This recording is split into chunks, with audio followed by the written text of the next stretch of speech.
Hello po, good evening sa inyong lahat.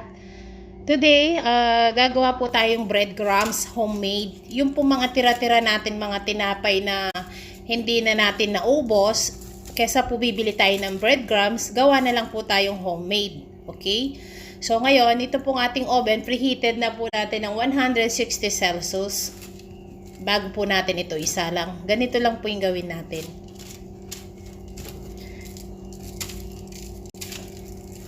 Putulin lang po natin liit-liit yan. Kung wala po kayong oven, pwede nyo po itong gamitan ng food processor. Tapos isalang nyo lang po sa kawali para lang po kayong nagsasangag. Maganda na rin po kasi yung kung may tira-tira kayong tinapay, ay gawin yung bread. Ito po. Ayan. Ganyan. Putulin nyo lang po na maliliit sa kamay nyo ng ganito. Then, ilatag nyo lang po sila dyan sa lalagyan natin. So, isa lang na po natin to. Hanggang maging toasted po yan.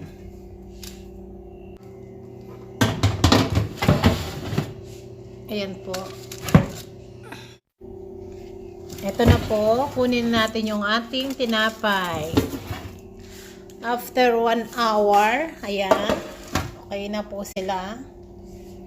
At ito, ayan o. Ay napakalutong na. So ngayon gagamitan po natin yan ng food processor. 30 minutes ko po silang binake sa 160 Celsius. And then 30 minutes po sa 75 Celsius na lang. Ayan. Hanggang mag-toasted siya. Huwag nyo naman po susunugin. Ito po yung gagamitin natin food processor. Ayan. Kung wala po kayo nito, ito po siya. Kung wala kayo nito, pwede naman na ilagay nyo dito sa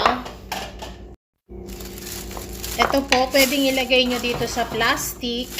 Ayan, kung wala kayong food processor, yung matibay po na plastic, then gumamit po kayong pampukpok. Ayan. Durugin nyo lang po hanggang madurog siya.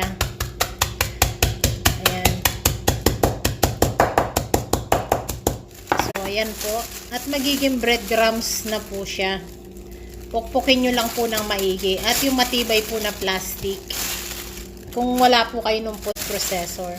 So ngayon, ito po yung gagawin natin dyan. Lagay po natin dito.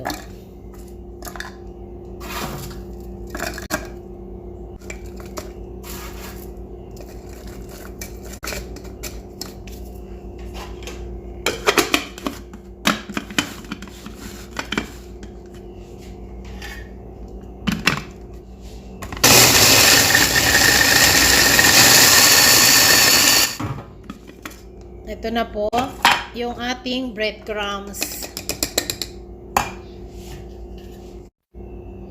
Ito na po siya. Ayan. Fresh pa po yung inyong breadcrumbs kapag kayo ang gumawa. So, ito. Ito na po yung ating breadcrumbs. Okay? Ayan. Hawakan ko na po. Malinis naman ang kamay ko. So, the same procedure lang po tayo. Ito na po. Ayan. So, sayang din po kasi yung tira-tira natin tinapay. Gawin nyo po ng breadcrumbs para hindi na kayo bumili. Kagaya ng sinabi ko, press pa yung breadcrumbs nyo at kayo ang gumawa, malinis pa siya. Ayan. At bago nyo siya ilagay sa garapon, rest muna siya ng konti kasi medyo mainit pa dahil mainit yung tinapay natin. Ayan. At tatagal ito, ilagay nyo lang siya sa ref. Tuwing gagamit kayo, dun nyo na lang siya ilalabas. Ayan.